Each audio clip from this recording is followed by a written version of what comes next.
வேலை செய்யறது ஒன்றும் தப்பில்ல. கானி உன்ன மாதிரி ராத்திரி பாவலா கஷ்டப்பட்டு வேலை செய்யறது மட்டும் போறாது. வெறும் உடல் உழைப்பு மட்டும் முன்னேற்றம் தராதப்பா. சார் நான் இவ்வளோ கஷ்டப்பட்டு வண்டி ஓட்டியே என்னால் தேவையான காசு சம்பாதிக்க முடியல சார். அப்புறம் உழைக்காம எப்படி சார் பணம் வரும்? கையும் காலையும் ஆட்டினா சார் வயிற்றுக்கு சோறு. முத்து, நீ చెప్పేది முதல்ல புரிஞ்சுக்கோ. பணம் சம்பாதிக்க உழைப்பு மட்டும் பத்தாது. ஆட்டோ ஓட்டுறவங்க, காய்கறி விற்கிறவங்க அந்த கஷ்டப்படே வாழே. ஆனா எல்லாரும் முன்னேறது இல்லையே. நீ வண்டி ஓட்டுறவங்க தான், போற இடத்துல நீ நிறைய பேரை பாப்ப. இங்க உழைக்காதவங்கன்னு யாரையாவது சொல்ல முடியுமா? நம்ம ஊர்ல உழைக்கிற வர்க்கம் தான் அதிகம். அவங்கள வச்சு முன்னேறி போற ஆளுங்க போயிட்டே இருப்பாங்க. வீழ்லந்தா சிவர வரைக்கும் உழைச்சிக்கிட்டே தான் இருக்கணும். வெறும் உடல் உழைப்பால மட்டும் ஒரு மனுஷன் வாழ்க்கையில உயர்ந்துட முடியாதப்பா. கொஞ்சம் புத்திசாலித்தனம் காவாலி. நீ ஒரு நாளைக்கு எத்தனை மணி நேரம் வண்டி ஓட்டுற? 18லேருந்து 20 மணி நேரம் சார். ஓ, இது மாதிரி கொஞ்ச நாளைக்கு வண்டி ஓட்டலாம். ஆனா அதுக்கப்புறம் உன் உடம்பு அதுக்கு ஒத்துழைக்காது. அப்புறம் என்னப்பா பண்ணுவ? நீ மனசுக்கு తెలుసు நமக்கு இன்னும் பணம் வேணும்னா நாம் இன்னும் கஷ்டப்படணும்னு. ஆனா அது உன் உடம்புக்கு தெரியாதே. அப்ப என்ன பண்ணுவ? எனக்கு நீங்க கேட்கறதுக்கு பதில் தெரியல சார். ஆனா நீங்க சொல்ற மாதிரி என் உடம்பு சோறு வர வரைக்கும் நான் வண்டி ஓட்டி தான் சார் ஆகணும். எனக்கு தெரிஞ்ச ஒரே வேலை இது மட்டும் தான் சார். படிப்பும் இல்ல, இது விட்ட வேற வேலையும் தெரியாது சார். வேற வழி தெரியல சார். அந்த வழிய நுவேனப்பா உருவாக்கணும். வெறும் டிரைவரா மட்டும் யோசிக்காம ஒரு பிசினஸ் மேனா யோசிச்சு பாரு. நம்மளால இவ்வளவுதான் முடியும், நம்ம வாழ்க்கை இதுக்குள்ளதான் இருக்குன்னு చెప్పి நீயே உனக்குள்ள ஒரு வட்டத்தை போட்டுக்காத. உன் வேலையை எப்படி பெருசு பண்ணலாம்னு யோசிச்சு பாரு. கஷ்டப்படி உழைக்கிறவன் உழைப்பான், ஆனா புத்தியோட உழைக்கிறவன் தான் ஜெயிப்பான். Sir super matter sir. கஷ்டப்பட்டு உழைக்கிறவன் பொழப்பான், புத்தியோட உழைக்கிறவன் தான் ஜெயிப்பான். பொட்டுல அடிச்ச மாதிரி சொன்னீங்க சார். அதான்ப்பா யதார்த்தம். ஒரே இடத்துல நின்னுகிட்டே ஓடனா தூரம் குறையாது. நீ முன்னேறி போனோம்னா உன் உழைப்போட உன் புத்திசாலித்தனத்தையும் சேர்க்கணும். சார் நீங்க சொல்றதுல ஒரு நியாயம் இருக்கு சார். நான் இது வரைக்கும் வண்டி ஓட்டுறது மட்டும் தான் சார் யோசிச்சிருக்கேன். ஆனா வண்டி ஓட்டி எப்படி முன்னேறலாம் நான் யோசிக்கவே இல்லை சார். அதான் முத்து விஷயம். கடன் அடைக்கிறதுக்காக ஓடுறது நிறுத்திட்டு பணம் உன்னை தேடி வர்றதுக்கு என்ன வழியோ அது செய். அதை எப்படி சார் பண்றது? நீ சம்பாரிச்ச பணத்தை என்ன பண்ற? நான் என்ன சார் பண்ண போறேன்? எல்லாத்தையும் சேர்த்து வச்சு ஒரு மாசம் கழிச்சு வட்டி கட்டிடுவேன். కానీ ఒక బిజినెస్ మ్యాన్ எப்படி தெரியுமா யோசிப்பான்? இப்ப நீ கஷ்டப்பட்டு பணம் சம்பாதிச்சு அதை சேர்த்து வைக்கல. ஆனா ஒரு பிசினஸ் மேன் தான் சம்பாதிச்ச பணமும் அவனுக்காக சம்பாதிக்கணும்னு யோசிப்பான். நாம தூங்கும் போது கூட நம்ம சம்பாதிச்ச பணம் நமக்காக சம்பாதிச்சுக்கிட்டே இருக்கணும். அப்படிதான் பெரிய பெரிய முதலாளிங்க எல்லாம் யோசிப்பாங்க. அது ஒரு டெக்னிக். யோசிச்சு பாரு. நான் சம்பாதிச்ச பணமும் எனக்காக சம்பாதிக்கணுமா? எப்படி சார்? இப்போ உனக்கு புரியற மாதிரி சொல்லணும்னா, பெரிய முதலாளிங்க எல்லாம் அவங்க சம்பாதிச்ச பணத்தை எல்லாம் எதிரையாவது இன்வெஸ்ட் பண்ணுவாங்க. ஸ்டாக் மார்க்கெட், பாண்டு பத்திரம் அது மாதிரி போடுவாங்க. இல்ல ஏதாவது ஒரு கடையில இன்வெஸ்ட் பண்ணுவாங்க. அந்த மாதிரி பெரிய விஷயம்லாம் எனக்கு தெரியாதே சார். அதே உன்னை பண்ண சொல்லல முத்து. உனக்கு எதுல நல்ல திறமை இருக்கோ, எந்த விஷயத்துல உனக்கு அறிவு இருக்கோ அதை பண்ணு. ஏன்னா நமக்கு தெரிஞ்ச தொழில் தான் நாம செய்யணும். அதான் சார் நான் கார் ஓட்டுறேன். உன் தொழிலையே வேற ஏதாவது செய்ய முடியுமான்னு கொஞ்சம் யோசனை பண்ணு. இப்படி ராத்திரி பகலா தனியாளா காரை ஓட்டி நீ நினைக்கிறது அடையிறது கஷ்டம்ப்பா. அதுவும் இப்ப இருக்கிற போட்டி உலகத்துல நாம இன்னும் புத்திசாலித்தனமா இருக்கணும். புரியுது சார். நீங்க சொன்னது என் கண்ணை திறக்கிற மாதிரி இருக்கு சார். இனிமே நீங்க சொன்ன வழியில் நான் யோசிச்சு பார்க்குறேன் சார். ரொம்ப நன்றி சார். என் நோட் எடுத்துக்கிறேன். சரி இருங்க சார், நான் எடுத்துட்டு வரேன். இல்லப்பா பாத்து ஓடு. சரிங்க சார். ரொம்ப தேங்க்ஸ். தனியா உட்காந்துருக்கான். முத்து, டேய் முத்து, என்னடா என்னடா ஏதோ ஆழ்ந்த சிந்தனையில இருக்க? கண்ணை திறந்துட்டே தூங்குறியாப்பா? அப்பெல்லாம் கண்ணு முன்னாலே தூக்குற மணிதா. என் கண்ணு முன்னாடி இருக்கிற பிரச்சனை அப்படி. அப்படி என்ன பிரச்சனை? ஸ்போக்கன் இங்கிலீஷ் கிளாஸ் போறேன்ல, அங்க வெங்கடேசன் சார் ஒருத்தர் இருக்காரு. ஒரு ஐடியா சொன்னார். என்ன சொன்னாரு? 24 மணி நேரம் உழைச்சிட்டே இருந்தா மட்டும் முன்னேறிட முடியாது. உழப்ப ஓட்டலாமே ஒழிய வளர்ச்சி இருக்காது. நம்ம நினைச்சதை அடையணும், ஜெயிக்கணும்னா கொஞ்சம் புத்திசாலித்தனமா யோசிக்கணும். வேகத்தோட வேகமும் வேணும்னு சொன்னார். நல்ல விஷயம் தானப்பா. இப்போ இந்த கடன் அடைக்கிறதுக்கு புத்திசாலித்தனமா என்ன பண்ணலாம்னு யோசிச்சுட்டு இருக்கேன். நமக்கு ஐடியாலாம் சும்மாலாம் வராதுப்பா. வேற எப்படி யோசிக்கணும்? கட்டிங் போட்டா ஐடியா தானா வரும்ல. டேய் சரக்கு போட்டா போதை தாண்டா வரும், ஐடியா பண்ற வரும். யோசிக்காம இருக்கிற தண்டை காத்தி சரக்கு அடிக்கணும். யோசிக்கணும் கொஞ்சம் தெளிவா இருக்கணும். எப்படியாவது தொழிலை டெவலப் பண்ணிட்டு வீட்டு மேல இருக்கிற கடனை முதல்ல அடிக்கணும். தொழிலை டெவலப் பண்ணா நம்ம கிட்ட நிறைய வண்டி இருக்கும்ல. முத்து, கௌதம் சொல்றது கரெக்ட் தான்டா. நிறைய வண்டி இருந்தா வாடகை விடலாம்ல. நானும் தாண்டா யோசிச்சுட்டு இருக்கிறேன்.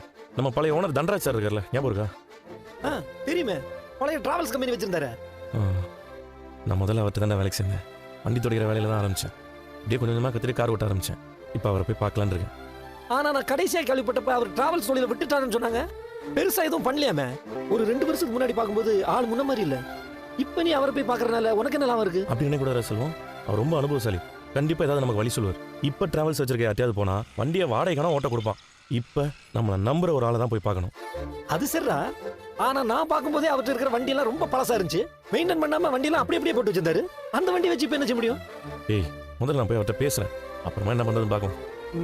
நீ ஏதோ ஒரு முடிவோட தான் இருக்க. சரி போய் பாரு. நல்ல நடந்த சந்தோஷம் தானே. சரி, நான் அவரை போய் பார்த்துட்டு வந்துடுறேன். சார். அடடே முத்துவா, வாப்பா வா. வணக்கம் சார்.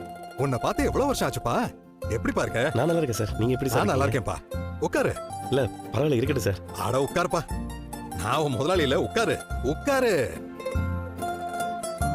ஆளு மெலிசா இருப்ப, இப்போ உடம்பெல்லாம் போட்ட முகமே பளபளன்னு ஆயிடுச்சு. என்ன கல்யாணம் ஆயிடுச்சா? ஆமாம் சார், 2 வருஷம் ஆச்சு சார். சந்தோஷம்பா. நல்லா இருக்கேல்ல? உங்கள் புண்ணியத்தில் நல்லா இருக்கேன் சார். ரொம்ப நாள் கழிச்சு வந்திருக்க. இத்தனை நாள் வரவே இல்லையே.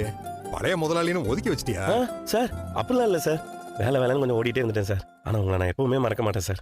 உங்கள் ஷெட்டில் சாதாரண கிளீனராக சேர்ந்ததுக்கப்புறம் தான் சார் நான் கார் ஓட்டவே கற்றுக்கிட்டேன். நீங்கள் எனக்கு பண்ண நல்லதுனால தான் எனக்கு இப்போ 3 வண்டி ஓடிட்டு இருக்கு சார். அதில் ஒன்று நான் ஓட்டுறேன், 2 வாடகைக்கு விட்டுருங்க சார். ரொம்ப நல்லதுப்பா. நீ நல்லா இருப்ப முத்து. சின்ன வயசுல இருந்து நான் உன்னை பாத்துக்கிட்டு இருக்கேன். உன்கிட்ட உழைக்கணுங்கிற ஆர்வம் இருக்கு. அதான் நீ இந்த அளவுக்கு வளர்ந்துருக்க. என்கிட்ட அத்தனை வண்டி ஓடிச்சு. எல்லாத்தையும் நீ தானே நல்லா பாத்துக்குவ.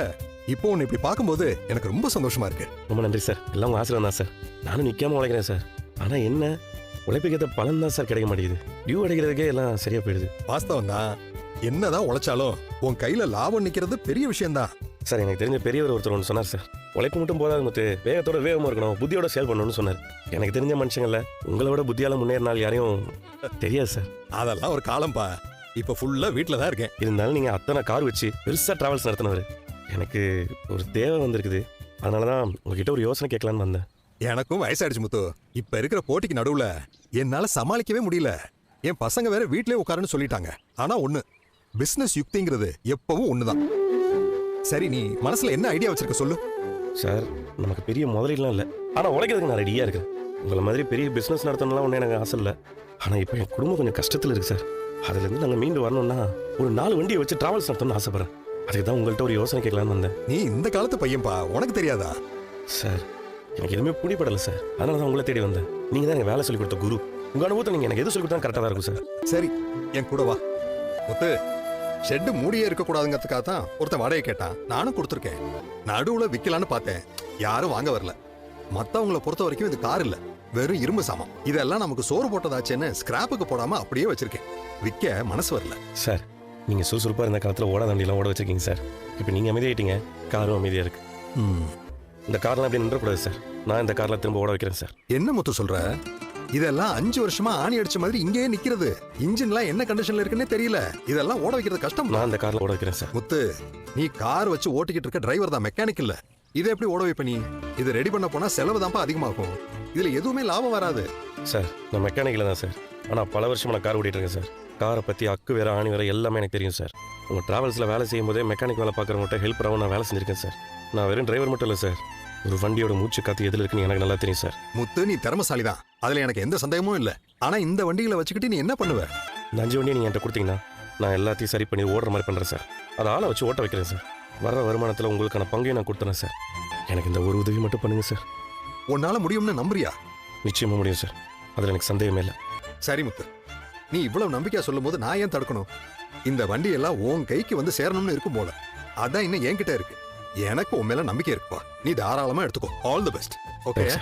என்னங்க பூட்டு சாவி வியாபாரம் ஆரம்பிக்க போறீங்களா என்ன? இவ்ளோ சாவி வச்சிருக்கீங்க? கிண்டல் பண்ற பாத்தியா? நன்றாஜ் சார் நான் சொன்னதுக்கு சம்மதிச்சிட்டாரு. அவர் ஷெட்ல இருக்க கார்லாம் இப்போ என் பொறுப்பு. அதோட சாவி தான் இதெல்லாம். எனக்கு எவ்வளவு சந்தோஷமா இருக்கு தெரியுமா? என்னால உங்களை மாதிரி அவ்வளவு சீக்கிரம் சந்தோஷப்பட முடியலங்க. ஏன்? எனக்கு என்னமோ நம்ம பெரிய ரிஸ்க் எடுக்கிற மாதிரி தெரியுது. ஏன் நான் இப்படி சொல்லிட்டு இருக்கிறேன்? இது நம்ம வாழ்க்கையை மாத்த போறதுக்கான ஒரு வாய்ப்பு. இந்த காருங்களை மட்டும் நல்லா வேலை செஞ்சு நம்ம டிராவல்ஸ் நடத்தினா நல்லா சம்பாதிக்கலாம். சீக்கிரமா நம்ம பிரச்சனை எல்லாம் தீர்ந்துரும். அதனால தான் சொல்றேன், இது நல்ல ஒரு வாய்ப்புன்னு. நல்ல வாய்ப்பு தான், இல்லன்னுலாம் சொல்லல. ஆனா இப்ப நம்ம இருக்கிற நிலைமையில நமக்கு வர பிரச்சனைகளே நிறைய இருக்கு. இதுல தேவையில்லாத புது பாரத்தை நீங்க எங்க தலையில ஏத்திக்கிறீங்க? அப்படி சொல்லாத மீனா. இந்த வண்டி எல்லாம் சரி செஞ்சுட்டா மட்டும் போதும், நம்ம அதை வச்சு நல்லா சம்பாதிக்கலாம். அந்த வண்டிங்கெல்லாம் 5 வருஷமா ஒரே இடத்துல நிக்குதுன்னு நீங்க தான் சொன்னீங்க. அது முதல்ல நீங்க சொல்ற மாதிரி ரெடி பண்ணணும். அதுக்கப்புறம் அது ஓடணும். அப்புறம் அதுல இருந்து நமக்கு வருமானம் வரணும். இதெல்லாம் நடக்கிறதுக்குள்ள நம்ம என்ன ஆகுறது? உனக்கு உன் புருஷன் மேல நம்பிக்கை இருக்கா இல்லையா? உங்க மேல எனக்கு நம்பிக்கை இருக்குங்க. ஆனா அந்த பழைய வண்டிங்க மேலதான் எனக்கு நம்பிக்கை இல்ல. நீங்க எப்படிங்க அதெல்லாம் சரி பண்ணுவீங்க? ஒருவேளை அது சரியாகலனா இதெல்லாம் ரிஸ்க் தானே? மீனா, நீ எப்படி நெகட்டிவா பேசிட்டு இருக்கற? ஒரு டிரைவரால முடியும். எனக்கு கார் ஓடுற சத்தத்தை வச்சு அதுல என்ன பிரச்சனைன்னு கண்டுபிடிக்க தெரியும். நீ கவலைப்படாத. எப்படியாவது ராத்திரி பகலா வேலை செஞ்சு இந்த வண்டிகளை சரி பண்ணி சீக்கிரமா ரோட்ல ஓட வைப்பேன். கஷ்டப்பட நீங்க தயாரா இருக்கீங்க. ஆனா உழைப்பு கேட்ட பலன் கிடைக்குமா இல்லையாங்கிறது தான் என்னோட பயமே. கண்டிப்பா கிடைக்கும் மீனா, என்ன நம்பு. இந்த வண்டிங்க தான் நம்ம குடும்பத்தோட தலைவிதியவே மாத்த போகுது. பயப்படாத மீனா, இந்த முத்து தோத்து போக மாட்டான். நீங்க ஜெயிப்பீங்கன்னு எனக்கும் தெரியுங்க. நீங்க இவ்ளோ உறுதியா சொல்லும்போது இதை நான் தடுத்தா அது நல்லா இருக்காது. ஆனா ஒண்ணு, ரொம்ப கஷ்டப்பட்டு வேலை செஞ்சு உங்க உடம்ப மட்டும் வருத்திக்காதீங்க. நீ சரின்னு சொல்லிட்டாலே நான் பாதி ஜெயிச்ச மாதிரி மீனா. நீ வேணா பாரு, இன்னும் கொஞ்ச நாள்ல MM டிராவல்ஸ் வண்டி தான் அந்த ஊரு ஃபுல்லா ஓட போகுது.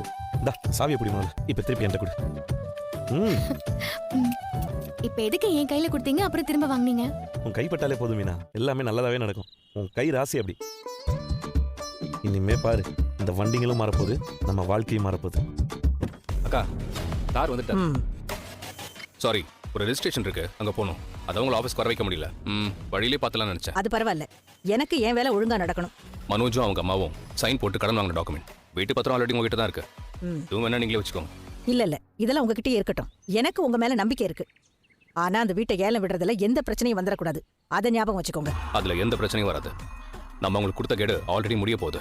கொடுத்த நோட்டீஸ் பீரியடுக்குள்ள அவங்களால பணத்தையும் கட்ட முடியல. சோ ஏலம் விடுறதுக்கு நம்ம ஆல்ரெடி நோட்டீஸ் அனுப்பியாச்சு. எல்லாமே பக்காவா பிளான் படி நல்லா தான் போயிட்டு இருக்கு. கண்டிப்பா வீடு உங்க கைக்கு வந்துடும். அப்படியெல்லாம் அஜாக்கிரதையா இருக்க முடியாது. அந்த முத்து பணத்தை ரெடி பண்ணிட்டான். என்ன சொல்றீங்க? அந்த முத்து 4-5 ஓட்டக்காரங்களை வாங்கி வச்சிருக்கானா. எதுக்கு? அந்த காரெல்லாம் வித்து தான் பணத்தை ரெடி பண்ண போறானா. அதையெல்லாம் ஓடுற கண்டிஷனுக்கு கொண்டு வந்து வாடகைக்கு விட்டு அதுல சம்பாதிக்க போறானா. அவன் எப்ப காரை ஓட்டி எப்ப சம்பாதிக்கிறது? 38 லட்சத்தை அவன் கார் ஓட்டியே சம்பாதிக்கணும்னா அதுக்கு 30 வருஷம் ஆகும். அது என்னமோ உண்மைதான். நேர்மையா உழைச்சுதான் வீட்டை மீட்க போறானா. இன்னைக்கு இருக்கிற காலத்துல நேர்மையை வச்சு ஒத்த ரூபா சம்பாதிக்க முடியுமா? ரொம்ப நல்லவங்களோட பிரச்சனையே அதுதான். சம்பாதிக்க 1000 வழி அவங்க கண்ணு முன்னாடி தெரியும். ஆனா தன்னை நல்லவன்னு காட்டிக்க அவங்க சூஸ் பண்ற வழி இதுதான். என்னைக்குமே இந்த வழி அவங்கள முன்னேறவே விடாது. கடைசி வரைக்கும் அந்த நேர்மையை கட்டிக்கிட்டு அதே இடத்துல இருக்க வேண்டியதுதான். அதனாலதான் அவங்க வீடு இப்ப என் கைக்கு வரப்போகுது. இதெல்லாம் உங்களுக்கு சொன்னா புரியாது. அந்த முத்து கார் ஓட்டிய வீட்டை மீட்டுடலான்னு நினைக்கிறான். ஏலம் விடுறதுக்கு நம்ம சைட்ல இருந்து எல்லா ஏற்பாடும் பண்ணியாச்சு. லீகலா நடக்கிற மாதிரி இருந்தாலும் அங்க ஏலம் எடுக்க வர்றது எல்லாருமே நம்ம ஆளுங்க தான். நீங்க சொன்ன மாதிரி எல்லா ஏற்பாடையும் பக்காவா பண்ணிட்டேன். சூப்பர். என்ன மீறி அந்த வீட்டை வெளியில போக விட மாட்டேன். அந்த வீடு என் பேருக்கு வரணும். அப்பதான் அந்த முத்துவுக்கும் மீனாவுக்கும் இன்னும் வலிக்கும். ஆல்ரெடி அவங்க இன்கம் டாக்ஸ் ஆபீசரை கூட்டிட்டு வந்து என்ன த்ரெட்டன் பண்ணாங்க. அதுக்கு நீங்க பயந்துருக்கலாம். ஆனா அதுக்கெல்லாம் பயப்படுறவன் நான் இல்ல. ஒருவேளை முத்து பணத்தை ரெடி பண்ணிட்டா எப்படி எப்படி ரெடி பண்ணுவாங்க? அவனோட இல்ல அவன் பொண்டாட்டி பூ வித்து சம்பாதிப்பாள. அவங்க என்னதான் மாடா உழைச்சாலும் சொன்ன தேதிக்குள்ள 38 லட்சத்தை ரெடி பண்ணவே முடியாது. அந்த வீடு ஏலத்துக்கு வரும், அதை நான் வாங்குவேன். இது கண்டிப்பா நடக்கும். Well done ma'am. நீங்க ஏலம் எடுக்க வர ஆளுங்களை மட்டும் பாத்துக்கங்க. புது ஆளுங்க மட்டும் யாரும் உள்ள வந்துடக்கூடாது. அந்த கவலை உங்களுக்கு வேண்டாம். எல்லாருமே நான் செட் பண்ண ஆளுங்க மட்டும் தான் வருவாங்க. நம்மள மீறி அங்க எதுவுமே நடக்க கண்ணு கெட்டின தூரம் வரைக்கும் போட்டிக்கு நமக்கு வேற எந்த ஆளுமே இருக்க மாட்டாங்க. குறைஞ்ச விலையில நீங்க நினைச்ச மாதிரி அந்த வீட்டை வாங்கி. அது ஒண்ணு மட்டும் நடந்துட்டா போதும். ரோடா பூ விக்கிற அந்த மீனா என்ன சங்க தேர்தல தோக்கடிச்சிட்டான். அவ பதவியை நான் அந்த வீட்டுக்கு விலைய கேட்டு பார்த்துட்டேன். அப்ப கூட அதுல இருந்து அவ பின்வாங்கல. என்ன ஒவ்வொரு நாளும் அவமானப்படுத்திக்கிட்டே இருக்கிறா. அந்த வீடு என் கைக்கு வரதை பார்த்துட்டு அந்த மீனாவோட சேர்ந்து அந்த குடும்பமும் கதறணும். அது மட்டும் நடந்தா போதும். கண்டிப்பா நடக்கும். இதுக்கு மேல அவங்களால வீட்டை வாங்கவே முடியாது மேடம். எல்லாத்தையும் நீங்க சரியா பண்ணிடுங்க. உங்களுக்கு தேவையான கமிஷன் உங்களுக்கு வந்துரும். சரி, மத்த விஷயங்களை நான் பாத்துக்கிறேன். வாங்க.